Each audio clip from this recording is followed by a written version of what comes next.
सरकार बनवण्यासाठी एनडीए 7 जूनला दावा करणार, एकमतानं नरेंद्र मोदी यांची नेता म्हणून निवड।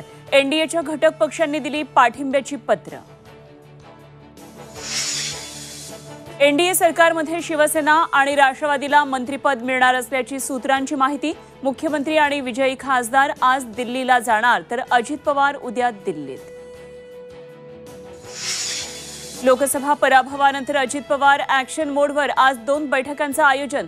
सकाळी देवगिरीवर कोर कमिटी आणि मंत्र्यांची बैठक, तर संध्याकाळी आमदारांसोबत संवाद। दिल्लीत पार पडली इंडिया आघाडीची महत्त्वाची बैठक। शरद पवार, सुप्रिया सुळेंसह 28 पक्षांच्या नेत्यांची उपस्थिती। विरोधी पक्ष म्हणून एकत्र राहण्याचा संकल्प। किल्ले रायगडावर आज शिवराज्याभिषेक दिनाचा सोहळा। रायगडावर विविध कार्यक्रमांचं आयोजन। हजारो शिवभक्तांनी फुलला रायगड।